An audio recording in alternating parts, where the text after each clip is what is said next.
Good afternoon, Fret friends. Now, we really do have something kind of special in today. And I say today, it's been here a lot longer than today. It's been here 3 or 4 months, and it belongs to a very good client of mine. He brings me something more or less every month. I don't think even he knows how many guitars he's got, and I know for a fact his wife or girlfriend doesn't. But we really do have something rather special, and this, as far as I know, is his favourite guitar, and his name's Mike, and he's a great lad, and he told me this is his favourite guitar. Now I can't remember if I've done 2 or 3 refrets for him already this year, and he's that impressed with my work. He wasn't going to bring this to me, but he's that impressed with my refrets, he's bought this to me, and he says it's his favourite guitar. And I'm not going to beat about the bush anymore. It is an American vintage Reissue 62 Telecaster. Absolutely beautiful. Look at this. What a beautiful guitar. I can see why he loves it so much. It's a beautiful guitar. It's got a serial number on the back. It is letter V and 6 numbers. It's in wonderful condition. There's the back, plain back. It's like a metallic turquoise. Absolutely beautiful. Rosewood fingerboard. Not super thick rosewood, but not super thin either. Frets are a little bit weedy. Mike brings these guitars to me because he doesn't like weedy frets. He likes the big, fat, jumbo frets. And I go with as jumbo as you can more or less get. Well, not as jumbo as you can get, but I go with 3mm Hosco Japanese. And I love that stuff. I can see that the nut is actually cut right high. Above the first fret, you've got quite a high gap there. So we could possibly save the nut.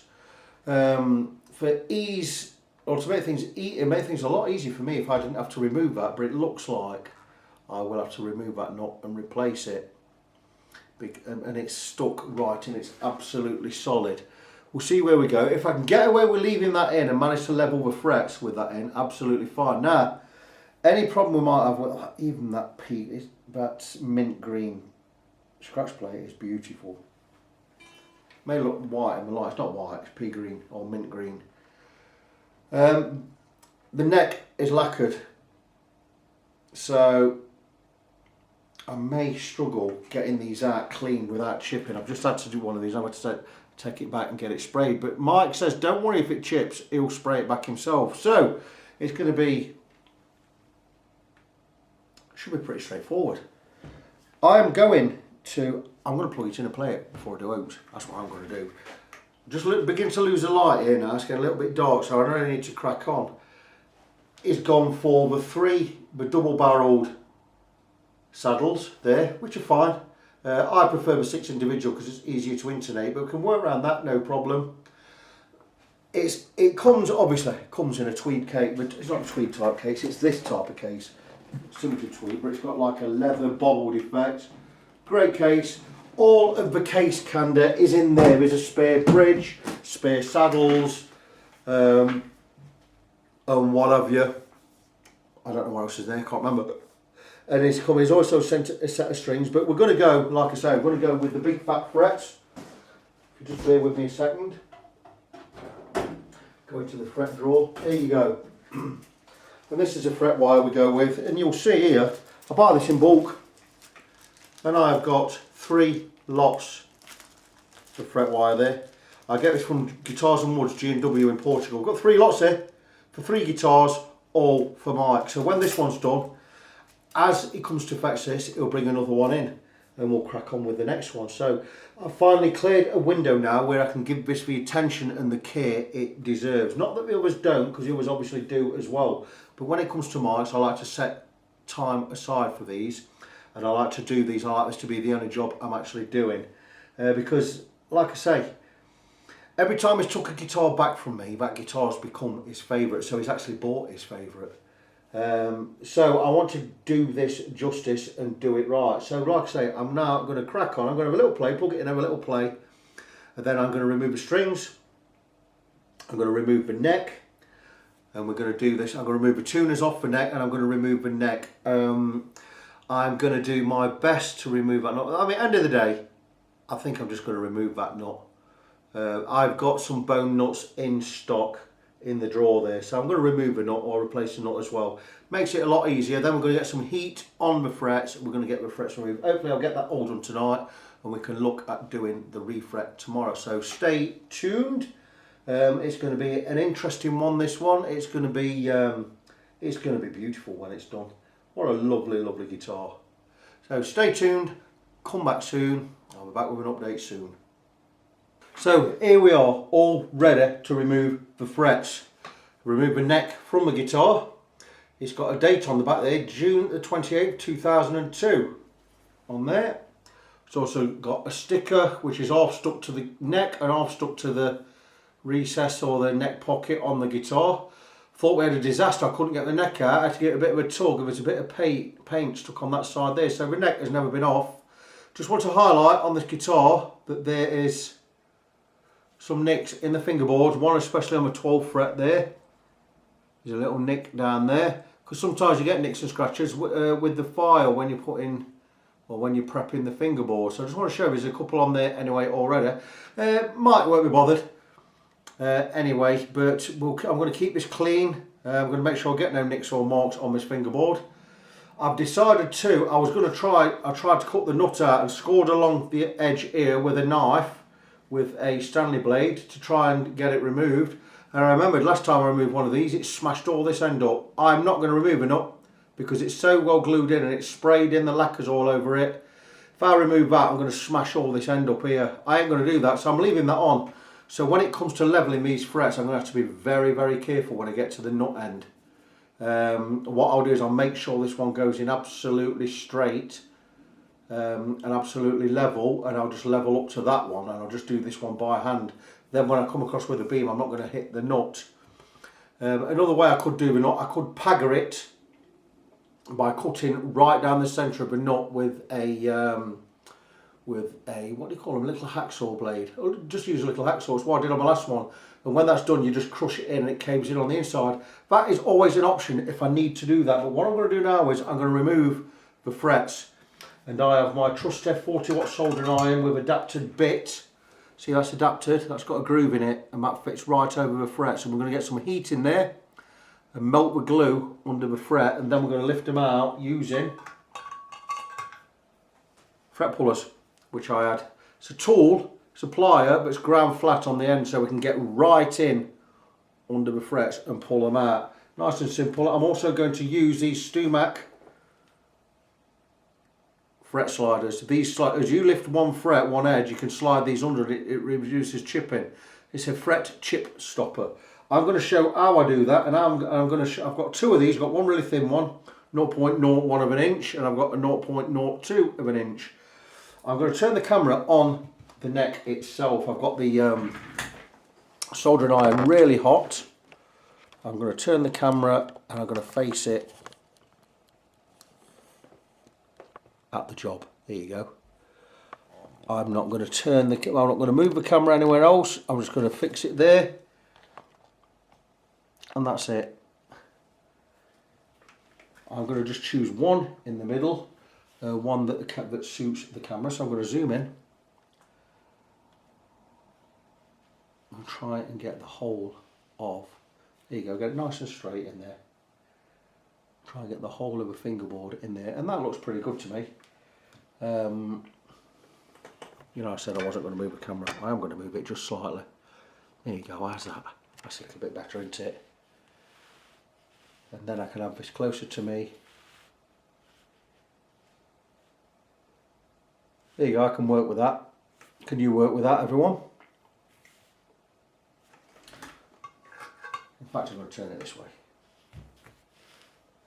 There you go, how's that? There you go. And now you can see how it's going to go. So, soldering iron, adapted end, job done. I'm just going to heat, I'm going to do the third one along because it's most comfortable. I'm doing this with a camera, so the most comfortable place for me to heat a fret is right here. I can't go any more left because I'll be right into the camera. And what we're going to do is, see that smoke? That's the glue melting. Oh, I can smell it. I can smell that rosewood as well. So we've got some heat in there. Sometimes you don't need the chip stoppers, but I'm going to use them anyway. That's gone heated. We're going to just start it off just by getting the nippers right at the end. Sometimes you don't get under, so you've got to get in, and there you go. We've got it in. We're going to take chip stopper, hopefully get it underneath. That's already chipped there, I can see the chips. So I'm going to get more heat in there.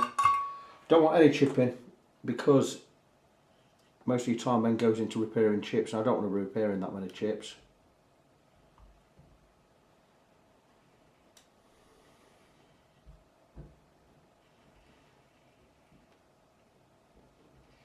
Plenty of heat in there.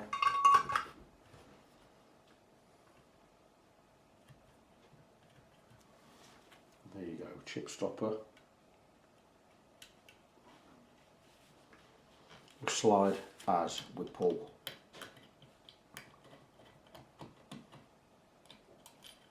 And there you go. We've got a little bit of chip in there, but nothing that's going to get in the way when we put the new frets in. So absolutely fine. I shall show you there. A little bit of a chip there. I will repair that before we put new frets in. This one I'm going to be a little bit more careful. I'm going to be careful on all of them, so I'm going to get plenty of heat in these. I have actually pulled a full set of frets out on a neck without any chipping whatsoever, which is great. I will be slightly sanding over this fingerboard once we've got all the frets out using a radius block. It'll be, I'm not sure if it's a 9.5 or 7.25 inch radius on this. I will check that. If it's vintage, chances are it will be 7.25, but it looks like 9.5.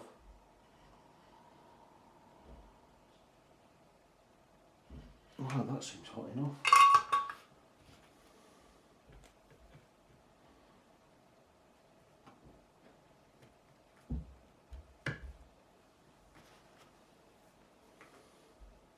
Again, it's trying to chip, so these have been glued in.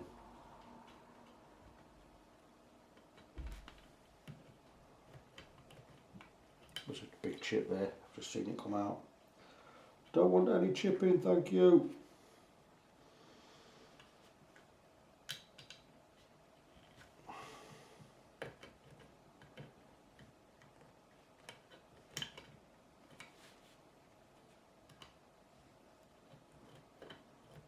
This one, but that doesn't sound clever. Oh, there's loads of chip in there. So I'm not going to get away with no chip. I'm not going to get away with chip without chipping it, which is a bloody nightmare because I don't have any thin super glue. So looks like these were knocked in sideways as they did on the vintage ones. It means you're going to get chipping all across the fingerboard. Well, so be it. I'm just going to remove the frets and the chips. If there's any chips to be repaired, I'll repair the chips. It looks like it's going to chip all the way anyway. So I'll let Mike know. He'll be fine. He knows there's going to be an extra charge because of the chips, because it's going to put another 3 hours on the job. I'll charge an extra hour for that.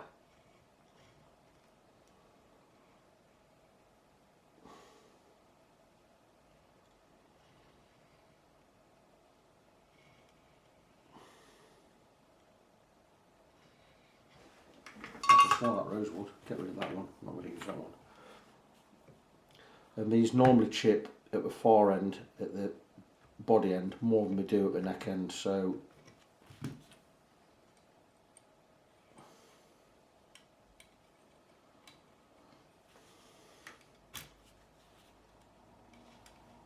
chip stopper, push this in slightly, gently as we remove the fret.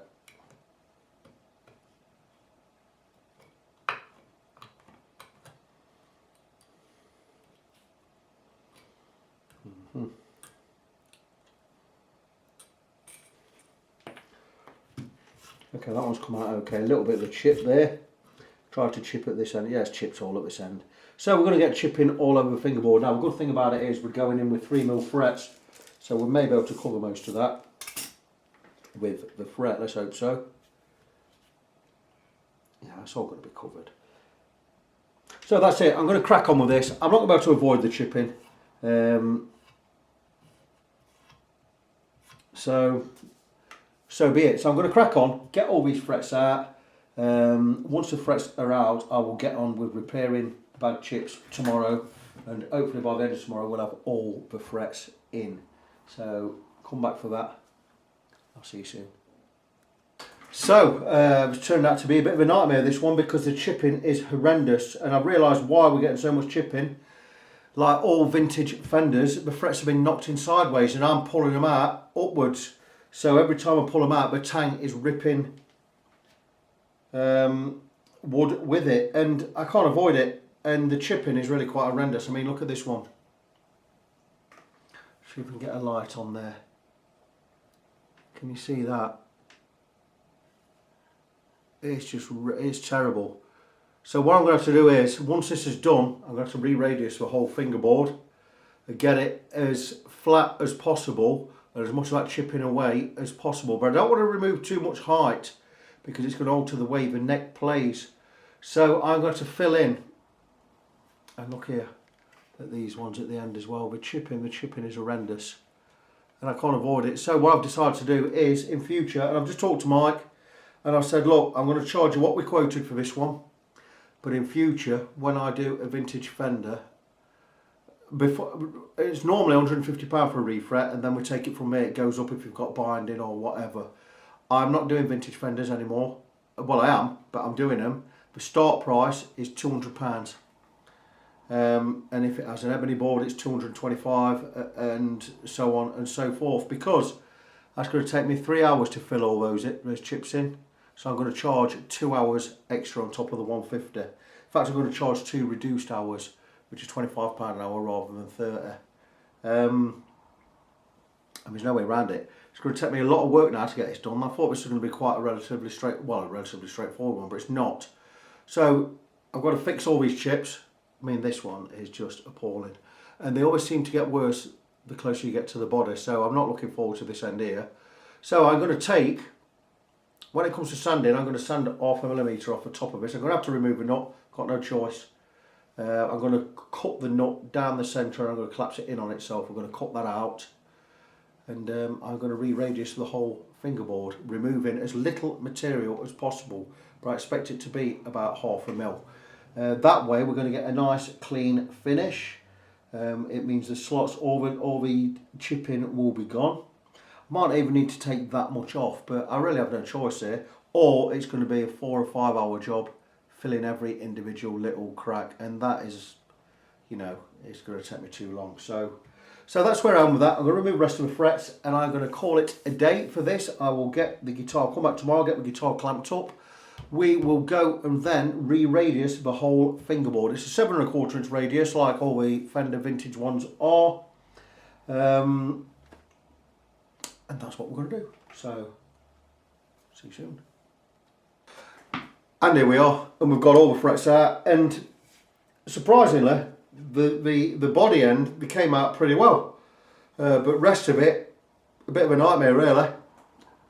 So rather than grumble, I'm just going to get on with the job. I'm not going to do it tonight. What I'm going to do is I'm going to wrap up this part of the video, part 1, because we're coming up to 20 minutes I believe. To fix this, I thought about just sanding the whole lot and re-radiusing the whole board using a radius beam, an aluminium one. But it'll mean me removing at least 1 mm off the top of the fingerboard, and we don't have that. I don't want to remove 1 mm off the top of that. So what I've decided to do is, I'm going to do this properly. And I'm going to fill every single chip on this guitar with rosewood dust and super glue. And then I'm going to re-radius the fingerboard, not removing any material, just leveling it all off. To do that, I'm going to have to remove the nut. Now, I've in the past knocked these out and it's smashed all this end. And I'm not going to do that. I'm going to cut this down the centre, the whole nut. I've shown this trick. I can't remember who showing it. It might have been Nigel Roberts down at the Leicestershire Luthier, down there in Thringston.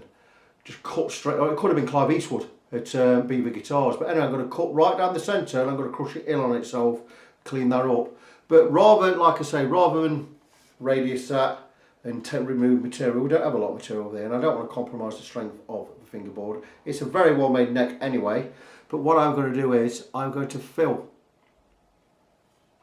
all of these.